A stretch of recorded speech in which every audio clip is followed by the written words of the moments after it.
everyone! Welcome back sa aming YouTube channel. Again, my name is Lenny B. I'll be your career guide at sasamahan ko kayo sa inyong work from home journey. At kung hindi ka pa nagsusubscribe, mag-subscribe ka na at i-turn mo na ang iyong notification bell para updated ka na sa aming future videos. So, for today's video, I'll guide you on how to create quick, easy, and winning resume. Kaya, simulan na natin!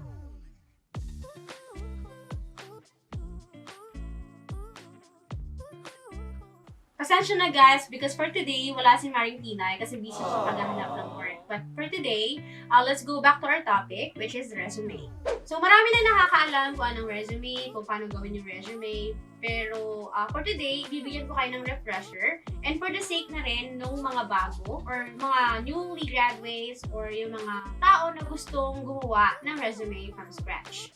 So, what is a resume? Let's just simply say that a resume is a formal documentation or a summary of our personal information, skills, experience, educational background, and other necessary information na depende sa kung ano ang kailangan ng company. It is usually written through Google Docs or Microsoft Word. So, why do we need a resume? Bakit ba kailangan natin magpasa ng resume? Pwede naman tayo mag-fill out ng application online. Guys, hindi lang to basta-basta document na ilalagay lang natin yung personal information natin and your achievements and so on and so forth just for tracking purposes ng company. This is a way for them to assess you and to make sure that you're qualified for the position, and this will be a reminder for them that you are also waiting on the list since that there's a lot of applicants as well that is on queue. And aside from that, this is important for them because this will also help the company to decide if they want to move forward with you or not.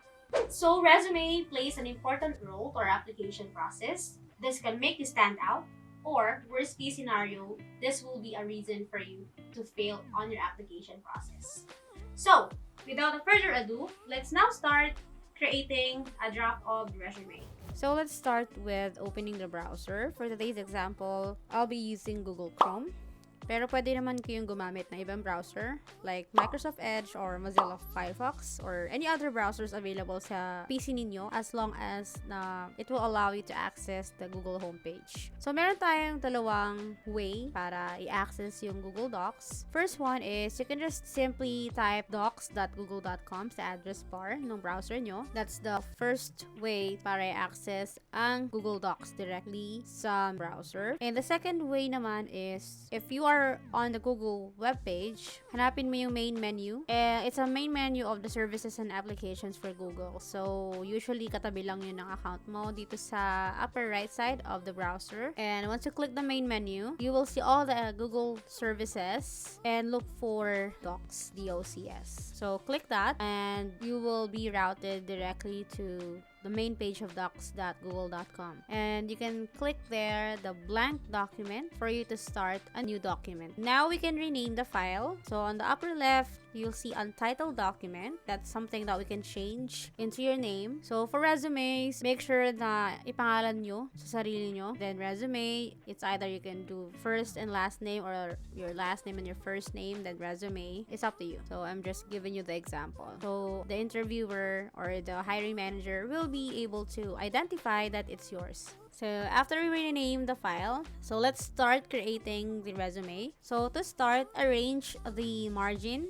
Click on File, then look for the page setup, and you will see there the word margins, and at the bottom, the four options like the top, bottom, left, and right, where you can put the value. For this example, I'll be putting 0.5 for everything. So that's the easiest way for you to adjust the margin. And make sure to check the font. On this font, I would like to use Verdana. You can actually use Verdana. That's the recommended font. But if you have other preferred fonts, you can use it. That's fine. But as long as it's readable and it looks professional, then go for it. Okay, so let's start putting all the information on your resume. So on this example, I'll be using a table to align and separate my information, my first name, and my contact information, and also to maximize the spaces of my document. Pero you have an option naman not to use a table. You can just put your name and then yung contact information sa baba. So I'm just using this to maximize the whole document and to appear much simpler Pero hindi naman natin ipapakita tong table. This is just really for aligning and formatting your document. So make sure when you are highlighting your name, since that this is about you and this is your resume, make sure that it will stand out during application process. That's why it's very important that we highlight it in bold and make sure to change the size to a bigger size. So not too big, not too small. Just make sure that this will be identifiable by the recruiter or the hiring manager. So to separate the categories, I'll be using, or let's use a horizontal line. So just click on insert and put the horizontal line so that this will divide the categories that you would like to highlight on your resume. So we have important categories that should be on your resume. First is the skills.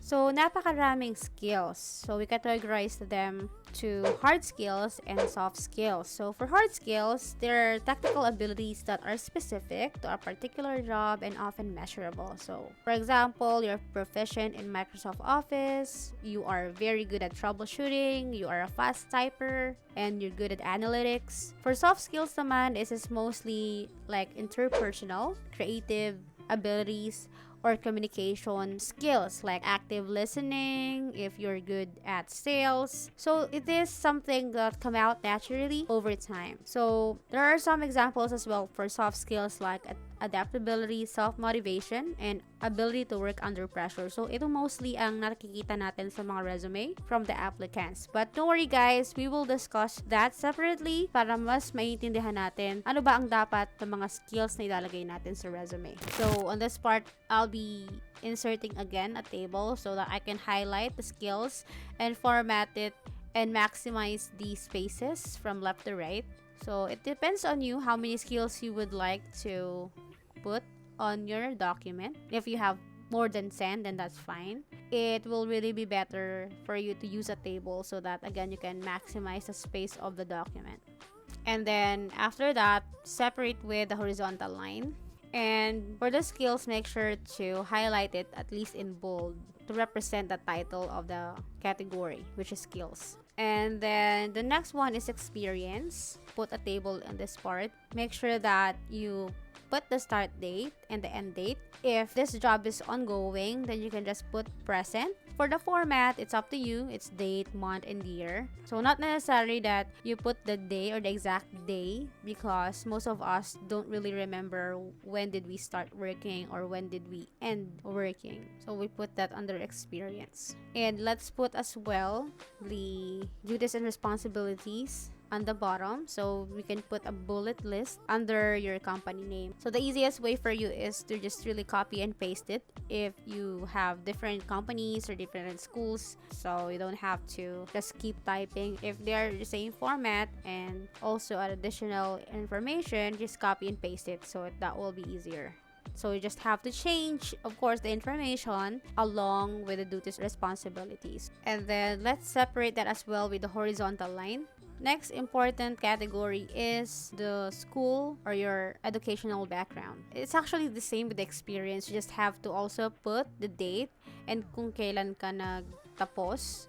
So same thing, if it's still present, then you can put the start date and then the word present. And then you can just copy paste it from the experience. So para mas mabilis, just put the exact date. Same thing if you don't remember what's the specific day, then just put the month and the year. And if it's present, then put the start date and the present day. Don't forget to change the school name. So in this part, just the school name, not a company name, because it's educational background. So guys, when adding the dates for educational background and experience, make sure that we arrange them into reverse chronological order. When we say reverse chronological order, we arrange them from newest to oldest. So you can put as well your achievements. Just put all the honors, awards, even also your certifications, as long as it's relevant to the job. But again, it's just optional. So if you really want to put it on the resume, that's fine.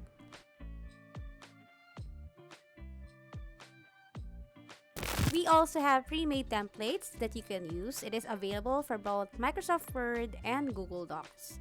Para to sa mga tinatamad gumawa from scratch and gusto mo na mas maganda ang presentation ng iyong resume.